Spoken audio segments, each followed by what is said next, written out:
They don't play any sport, do they, the hobbits? That's weird. You would have thought they would do it past them. Do they play chess? Play golf.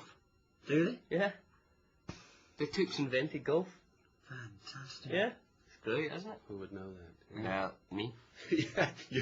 Yeah, you would, because I'm a hobbit. Yeah. So last time when the first film was out, there was a lot of focus on how the universe was created and how the different characters were introduced, and did they look like, or did they have the same feel as in the book? What's the focus this time? Bless you, my child. I knew something was going to happen there. I thought it was going to explode. I thought that'll be amazing television, but it was just a sneeze. Yeah. I think one of the key themes with Merry and Pippin this year, don't look at me, is that is this kind of environmental issue that you know, the world's trees in real life are under threat. And I think Tolkien was very keen to give a voice to nature and have that voice be one of the good guys, you know, and be one of the oldest, most wise characters in the entire trilogy, you know, someone who is aware of the world but also needs protecting by us guys, you know. And I think that in our planet now, as we speak, you know, there is a crisis that's taking place with the forests around the world, and the fact that they don't have a voice for themselves, we need to speak up for them. And I think that Tolkien, if he were alive, would enjoy these themes being brought into the world's media.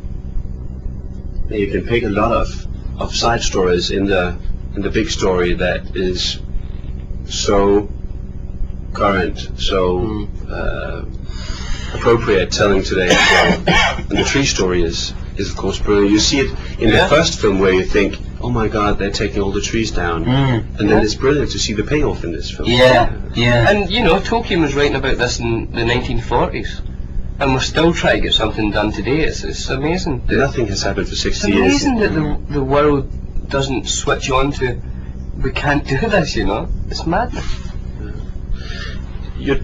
Merry and Pippin are separated from the rest of the group throughout the entire film, and you become more characters for yourself, you could say that, and so does the rest, of course, so do the rest. When you see the film now, how do you feel that your story matches up with the others, because the rest is actually action? I think if you look at the payoff, as you say, from the trees, what Merry and Pippin actually do in this movie, what they actually get done, the kind of destruction of Isengard, is probably the most important thing that happened in Middle-earth. You know, without that, Saruman would probably, you know, have taken over. So, you know, I think it's incredibly important what Merry and Pippin achieve, and it's, you know, it's wonderful that these little hobbits can do that.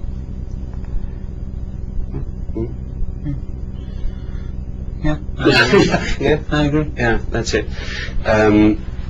What do you think are the strength and the weakness of seeing a second film in a trilogy? Well, I would say that you should probably see the first movie. You'd be in a great position at the moment to see the first movie on DVD and then watch The Two Towers the day after at the cinema. You know, that would be great. Or even the hour after, or the minute after. So you'd have to really, really time it then. Yeah. And have one of these little players. Take it with you On the bus. and then turn it off. And just as the film's about to start, this one would end. And then bang, you're in. Boom. Something like that.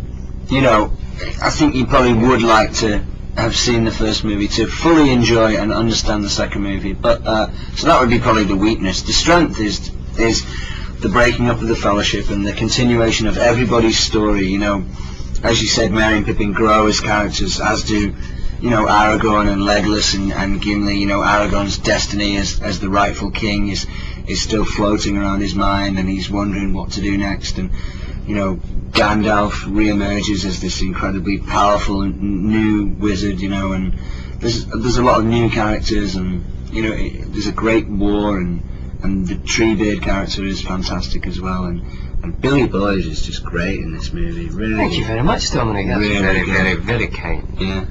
You're very good as well. There you go. Yeah. And the others said the same, that you two guys were the best. Really? You see? Yeah. See, that's interesting because we think that they're the worst in the movie. Yeah, We think we they're do. really bad. They let down the whole group, It's me, you, and Treebeard. isn't it? He's very good. Yeah, he is.